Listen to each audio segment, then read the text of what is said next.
आप सभी को नमस्ते। आज हम कक्षा 6वीं के बाल राम कथा के अध्याय 9वीं पढ़ेंगे। इसके लेखक श्री मधुकर उपाध्याय जी हैं। यह कथा वाल्मीकि रामायण पर आधारित है। पाठ राम और सुग्रीव। राम और सुग्रीव, राम और लक्ष्मण। आपको यह बताना चाहता हूँ कि आप सभी जानते हैं कि राम और लक्ष्मण अयोध्या के राजा दशरथ के पुत्र थे। राम की पत्नी सीता की खो जाने के बाद ये दोनों भाई खोज में निकले थे। राम और लक्ष्मण का अगला पड़ाव का अर्थ होता है ठहरने का स्थान। ऋषमुख पर्वत था, यानी ठहरने का स्थान ऋषमुख पर्वत था। तो ऋषमुख पर्वत के बारे में मैं कुछ बता देना चाहता हूँ। ऋषमुख पर्वत है क्या? रामायण के यानी एक कथा के अनुसार मान्यता है कि दक्षिण भारत में प्राचीन विजयनगर साम्राज्य के विरूपाक्ष मंदिर से कुछ ही दूर पर स्थित पर्वत को उस काल में ऋषमुख कहा जाता है। सुग्रीव वहीं रहते थे। यानी सुग्रीव कौन थे? तो किष्किंधा के वानर राज के छोटे पुत्र थे। उनके बड़े भाई यानी सुग्रीव का बड़े भाई का नाम बाली था। कबंध और सबरी के बाद दोनों भाइयों की याद थी। अब थोड़ी सी संक्षिप्त में कबंध के बारे में बता देता हूँ। कबंध एक गंधर्व था जो कि दुर्वासा ऋषि के शाप के कारण राक्षस बन गया था। राम ने उसका वध करके राक्षस योनि से उसका उद्धार किया। ये एक प्रकार का विचित्र दानव था जिसका मस्तक और गला था ही नहीं था। जहाँ तक सबरी की बातें हैं तो सबरी श्री राम की परम भक्त थी, जिन्होंने राम को अपने जूठे बैर खिलाए थे। सबरी का असली नाम शर्मणा था। वह भील समुदाय के सबर जाति से संबंध रखती थी। तो आप सभी लोग समझ ही गए कि कबंध और सबरी कौन है। तो ये दोनों भाइयों की बातें याद थी। यानी कबंध और सबरी की बात दोनों भाइयों की याद थी। दोनों ने सुग्रीव से मिलने की सलाह दी थी। कहा था कि वे सीता की खोज में सहायक होंगे। दोनों राजकुमार शीघ्रता मतलब जल्दी से वहां पहुंचना चाहते थे। सुग्रीव का मूल निवास ऋषमुख पर्वत नहीं था, किष्किंधा था। जैसा कि किष्किंधा आप लोगों को बता चुके हैं कि किष्किंधा कहाँ है। ऋषमुख में वह निर्वासन का अर्थ सब लोग जान लें। निर्वासन का अर्थ देश निकाला, यानी देश से निकाला हुआ। में अपना समय यानी देश से निकलने के बाद अपना समय सुग्रीव बिता रहे थे। सुग्रीव किष्किंधा के वानर राज के छोटे पुत्र थे। बड़े भाई का नाम बाली था। पिता के न रहने पर ज्येष्ठ पुत्र बाली राजा बना। पहले दोनों भाइयों में बहुत प्रेम था। राजकाज में किसी बात को लेकर मनमुटाव हुआ। मनमुटाव का मतलब क्या होता है? अलगाव हुआ। फिर ये धीरे धीरे मनमुटाव झगड़ा में परिवर्तित हो गया। झगड़ा हो गया दोनों में, इतना गंभीर हो गया कि बाली सुग्रीव को यानी सुग्रीव का बड़ा भाई बाली सुग्रीव को मार डालने पर उतर आया। जान बचाने के लिए सुग्रीव को ऋषमुख आना पड़ा। अब यहाँ पर एक सवाल उठता है कि ऋषमुख पर सुग्रीव क्यों आया। तो इसके बारे में मैं बता देना चाहता हूँ। एक कथा प्रचलित है कि वो भी कथा रामायण के अनुसार ऋषमुख पर्वत में इस ऋषि मतंग का आश्रम था। बाली ने दुंदुभि राक्षस असुर का वध करने के बाद दोनों हाथों से उसका मृत शरीर एक ही झटके में 1 योजन दूर फेंक दिया। हवा में उड़ते हुए मृत दुदंदुभि के मुंह से खून यानी रक्त निकल रहा था, जिसकी कुछ बूंदें मतंग ऋषि के आश्रम पर भी पड़ गई। मतंग ऋषि अपने दिव्य तप से ये सारे हाल समझ गया कि कौन ये किया था। उस पर यानी क्रोधित मतंग ने बाली को श्राप दे डाली कि यदि वह भी ऋषमुख पर्वत के एक योजन के पास भी आएगा तो अपने प्राणों से हाथ धो देगा। यह बात उसके छोटे भाई सुग्रीव को जानकारी थी। इसी कारण से जब बाली ने सुग्रीव को देश निकाल दिया तो उसने वाली के भय से अपने अनुयायियों के साथ ऋषमुख पर्वत में जाकर शरण ली। तो आप सभी समझ गए कि ऋषमुख पर्वत सुग्रीव के लिए सुरक्षित था। ऋषमुख आकर भी लेकिन पूर्णतः सुरक्षित नहीं हुआ। सुग्रीव का डर बना रहता था, कम डर नहीं हुआ। वो चौकस रहता था। चौकस मतलब, चौकस का अर्थ सावधान रहता था। सावधान। विश्वास पात्र वानर सेना निरंतर पहरे पर रहती थी। सुग्रीव स्वयं भी पहरा देता था, इस डर से कि कहीं बाली के गुप्तचर का अर्थ होता है जासूस, यानी गुप्तचर का जासूस सैनिक वहाँ न पहुँच पाए, यानी जासूस वहाँ न पहुँच जाए। एक दिन सुग्रीव पहाड़ी पर खड़ा था। उसने दो युवकों को उधर आते देखा। ये दोनों अवश्य बाली के गुप्तचर होंगे, मुझे मारने आ रहे होंगे। सुग्रीव ने तत्काल अपने साथियों को बुलाया। हमें ऋषमुख छोड़ देना चाहिए। यह स्थान अब सुरक्षित नहीं है। बाली यहाँ भी आ धमका है। सुग्रीव ने अपने साथियों से कहा, मैंने दो युवकों को इधर आते देखा है। इनके हाथों में धनुष है। सुग्रीव घबराया हुआ था, पर उसके प्रमुख साथी हनुमान इससे सहमत नहीं थे। मैं जाकर पता लगाता हूँ कि वे कौन है। वाली की सेना में ऐसे सैनिक नहीं है। हनुमान ने भी दोनों युवकों को देख लिया था। हनुमान पर सुग्रीव का भरोसा था, विश्वास था। उसने बात मान ली। राम और लक्ष्मण पहाड़ी पर चढ़ते चढ़ते थक गए थे। वे पहाड़ी सरोवर के पास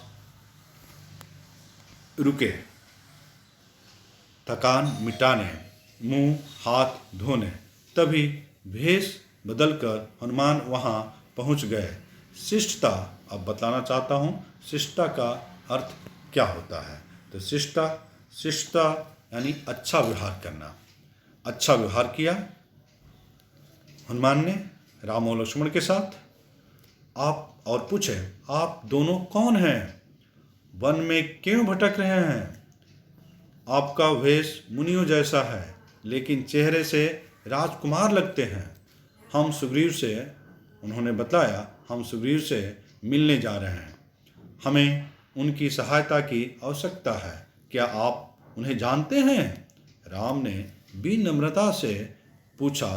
प्रारंभिक माने शुरू की, प्रारंभिक मतलब शुरू की, यानी शुरू की बातचीत में ही, यानी शुरुआत में ही, यानी प्रारंभिक बातचीत में ही हनुमान स्थिति भाप गए मतलब समझ गए। भापना मतलब समझना, समझ गए। वे अपने मूल रूप में आ गए, यानी वास्तविक रूप में जैसा थे वैसा हनुमान जी आ गए। नमस्कार किया, प्रणाम करते हुए बोले, मैं हनुमान हूँ, सुग्रीव का सेवक। उन्होंने आपका परिचय जानने के लिए यहाँ भेजा था।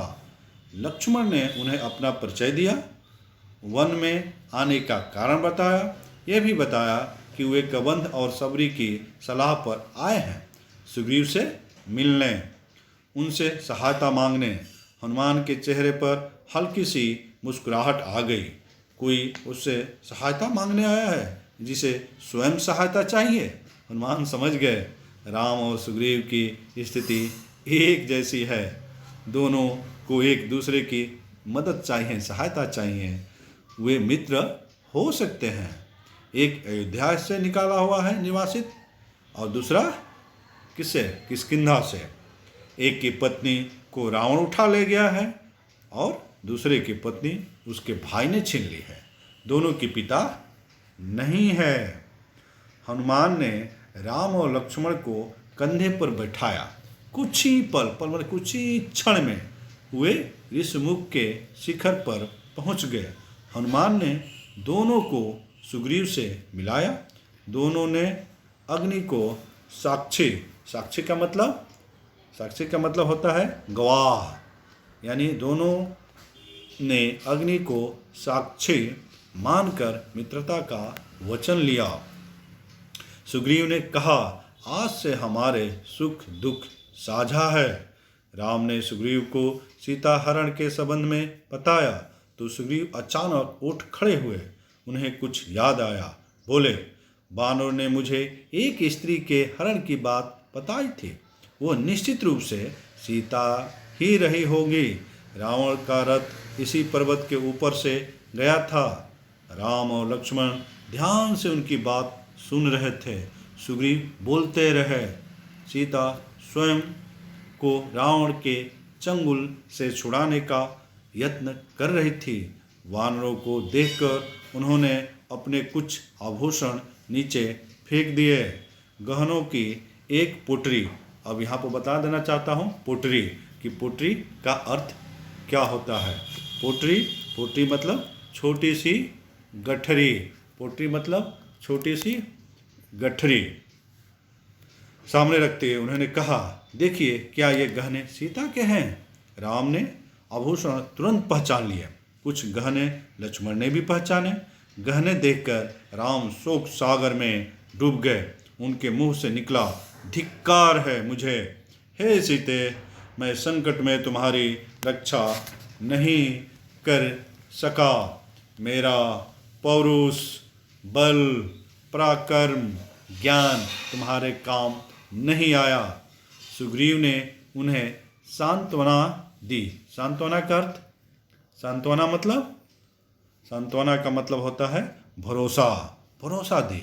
सीता अवश्य मिल जाएगी। मैं हर प्रकार से आपकी सहायता करूंगा। मित्र, रावण को सर्वनाश निश्चित है। सर्वनाश मतलब पूर्ण विनाश। तो ये समझेंगे कि सर्वनाश का मतलब होता है पूर्ण विनाश, यानी पूर्ण विनाश निश्चित है। राम के बाद सुग्रीव ने अपनी व्यथा कथा का मतलब होता है दुख भरी कहानी, यानी सुग्रीव ने अपनी दुख भरी कहानी सुनाई। बाली ने मुझे राज्य से निकाल दिया है। मेरी स्त्री छीन ली। मेरा वध करने की कोशिश कर रहा है। संकट के समय हनुमान, नल और नील ने मेरा साथ दिया, मुझे कभी नहीं छोड़ा। उसने राम से सहायता मांगी। राम बोले, चिंता मत करो मित्र, तुम्हें अपना राज्य भी मिलेगा और स्त्री भी। राम देखने में सुकुमार थे। अब बताऊंगा कि सुकुमार का अर्थ क्या होता है। तो सुकुमार यानी सुंदर थे। राम बहुत सुंदर थे, कोमल थे। उन्हें देखकर उनकी शक्ति का पता नहीं चलता था। सुग्रीव को राम के आश्वासन पर भरोसा नहीं हुआ। बाली महाबलशाली है, उसे हराना इतना आसान नहीं है। वह साल के 7 वृक्षों को एक साथ झकझोर सकता है। राम ने कोई उत्तर नहीं दिया। धनुष उठाया और तीर चला दिया। साल के 7 विशाल वृक्ष एक ही बाण से कटकर गिर पड़े। इस शक्ति प्रदर्शन पर सुग्रीव ने हाथ जोड़ लिया। राम ने कहा, मित्र, अब विलंब कैसा? बाली को युद्ध के लिए ललकारो। किष्किंधा की राजगद्दी का निर्णय उसी युद्ध में हो जाएगा। सुग्रीव चिंतित हो गए। युद्ध में बाली को हराना असंभव था। राम बोले, चिंता मत करो मित्र, मैं पेड़ की ओट से युद्ध देखूंगा। जब तुम पर संकट आएगा तुम्हारी सहायता करूंगा। बाली की मृत्यु मेरे ही वाण से होगी, वह मारा जाएगा। योजना बनाकर, प्लानिंग बनाकर सब किष्किंधा पहुंच गए। सुग्रीव आगे था।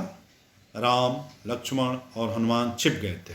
मेरे पीछे राम की शक्ति है, यह सोचकर सुग्रीव उसने बाली को ललकारा। बाली के क्रोध की सीमा न रही। वह गरजता हुआ निकला, आज शिकार स्वयं मेरे मुंह तक आया है, मैं तुझे नहीं छोड़ूंगा। भीषण मल्ल युद्ध हुआ। अब मल्ल युद्ध का अर्थ तो मल्लयुद्ध मतलब बता देना चाहता हूँ कि मल्लयुद्ध का मतलब दो व्यक्तियों की लड़ाई होता है। यानी मल्लयुद्ध का मतलब दो व्यक्तियों की लड़ाई, दोनों एक दूसरे के से बिल्कुल गुथ गए। युद्ध में बाली भारी पड़ रहा था, लगता था सुग्रीव का अंत निश्चित है। राम पेड़ के पीछे खड़े थे, धनुष हाथ में था, पर उन्होंने तीर नहीं चलाया। सुग्रीव वहां से किसी तरह जान बचाकर भागा, सीधा ऋषिमुख पर्वत आकर रुका। राम, लक्ष्मण और हनुमान भी लौट आए। सुग्रीव राम पर कुपित था, कुपित मतलब क्रोधित था। यह धोखा है, अपने मेरे साथ धोखा किया, समय पर वाण नहीं चलाया। मैं नहीं भागता तो आज वह मुझे मार डालता। राम की कठिनाई दूसरी थी, वे दुविधा में थे। दुविधा का मतलब असमंजस, यानी वो राम जो थे बिल्कुल दुविधा में थे, असमंजस में थे। उन्होंने सुग्रीव को समझाया, तुम दोनों भाइयों के चेहरे मिलते जुलते हैं, दूर से दोनों एक जैसे लगते हो। मैं बाली को पहचान नहीं पाया, बिना पहचान वाण चलाता तो वह तुम्हें भी लग सकता था मित्र। मैं इस चूक का मतलब गलती के लिए तैयार नहीं था। मैं अपने मित्र को खोना नहीं चाहता था। लक्ष्मण ने समझा बुझाकर सुग्रीव को तैयार किया एक और युद्ध के लिए। राम ने कहा, जाओ मित्र, इस बार वाली को पहचानने में गलती यानी चूक नहीं होगी। इस बार उसका अंत निश्चित है। सुग्रीव डरा हुआ था, घबराहट थी, पर राम के कहने पर तैयार हो गया। किष्किंधा पहुंचकर उसने बाली को चुनौती दी, ललकारा। बाली को सुग्रीव का यह साहस समझ में नहीं आया। वह अंतःपुर में था अपनी पत्नी रानी तारा के साथ। बाली जाने लगा तो तारा ने उसे समझाने का प्रयास किया, जाने से मना किया। बाली ने उसकी बात नहीं मानी, पैर पटकता बाहर आया, क्रोध से उबल रहा था। बाली ने हाथ हवा में उठाया, मुट्ठी भींची हुई थी। वह एक घूंसे से सुग्रीव को काम तमाम कर देता। तभी राम का बाण उसकी छाती में लगा, वह लड़खड़ा कर गिर पड़ा। बाली के गिरने पर राम, लक्ष्मण और हनुमान पेड़ों की ओर से बाहर निकल आए। आनंद फानंद में यानी किसी तरह से राज्याभिषेक की तैयारियां की गई। जल्दी जल्दी सुग्रीव को राजगद्दी मिली। राम की सलाह पर बाली के पुत्र अंगद को युवराज का पद दिया गया। राम ने सुग्रीव के लिए संबोधन बदल दिया, यानी पहले जो मित्र थे राजा बनने के बाद संबोधन बदल दिया। राजगद्दी पर बैठने के बाद उन्होंने मित्र नहीं कहा, वानर राज कहकर संबोधित किया, यानी अच्छे ढंग से संबोधित किया, वानर राज कहकर। सुग्रीव का मन था कि राम कुछ समय वहीं रहे, उनके साथ राम ने रहने से मना कर दिया। यह पिता की आज्ञा का विरोध होगा मित्र, उन्होंने मुझे वनवास दिया है, मैं वन में ही रहूँगा। राम किष्किंधा से लौट आए। वर्षा ऋतु के कारण आगे जाना कठिन था। लंकारोहण कुछ समय के लिए स्थगित कर दिया गया। इस अवधि में वे प्रश्रवण पहाड़ पर रहे। वर्षा ऋतु बीत गई।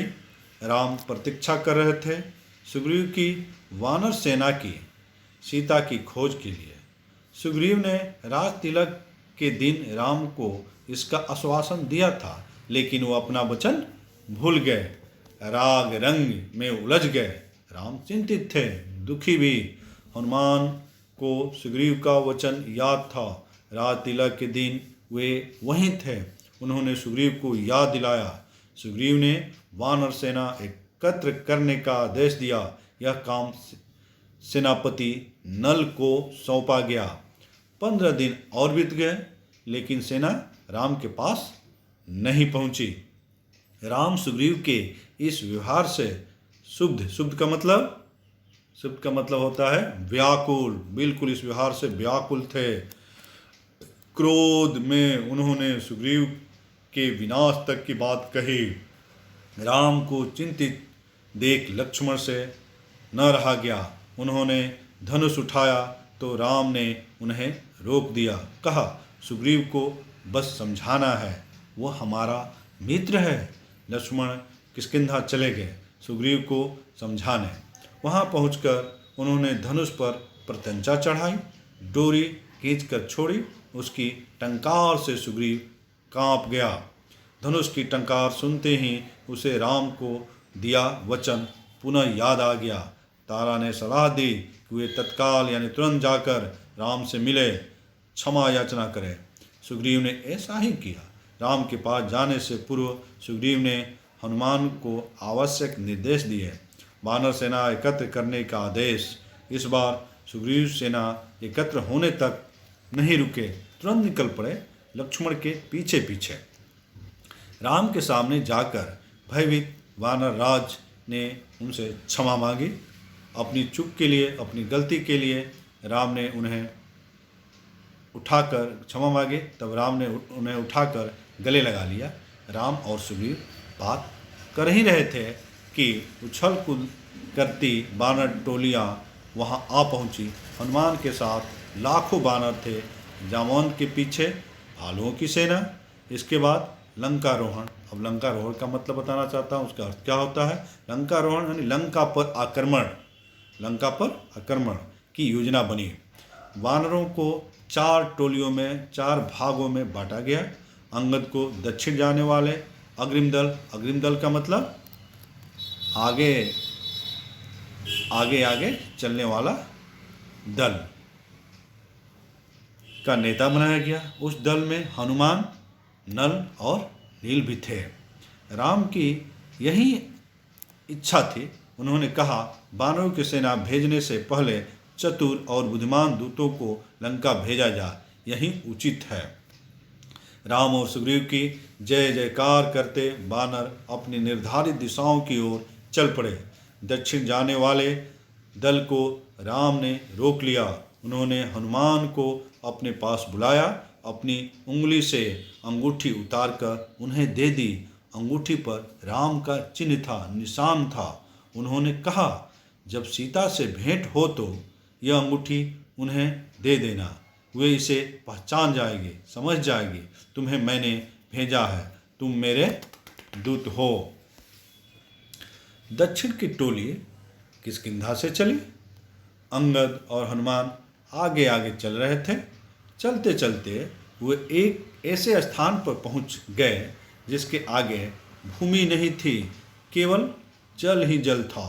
विशाल समुद्र, उसकी गहराई अथाह थी। अथाह का मतलब समझते हो, बहुत ही गहरा, बहुत गहरा। अथाह का मतलब बहुत गहरा। लहरों की गरज कपा देती थी। समुद्र को देखकर सबका साहस जवाब दे गया। साहस जवाब देना मतलब होता है हिम्मत हारना, यानी सभी लोग हिम्मत हार के बैठ गए, हिम्मत हार गए। वानर थक हार कर वहीं बैठ गए। वानर राम के बारे में चर्चा करने लगे। अंगद ने कहा, राम की सेवा में प्राण भी चले जाए तो दुख नहीं होगा। जटाऊ ने अपनी जान दे दी है, हम भी पीछे नहीं हटेंगे। तभी एक विशाल गिद्ध पहाड़ी के पीछे से निकला। विशाल गिद्ध, वो कौन था पता है? वह जटाऊ का भाई था, संपाति। उसने कहा, सीता लंका में है, यानी संपाति ने स्पष्ट रूप से बता दिया कि सीता लंका में है। मैं जानता हूँ रावण उन्हें लेकर गया है। आप लोगों को यह समुद्र पार करना होगा। सीता तक पहुँचने का बस यही एक मात्र विकल्प है, यही एकमात्र रास्ता है। सीता की सूचना मिलने से प्रसन्न हुआ वानर दल, पर फिर निराश हो गया समुद्र, क्योंकि समुद्र सामने था। विकराल, विकराल का मतलब भयंकर, भयंकर था। उसे कौन पार करेगा, कैसे करेगा? अंगद उदास हो गए।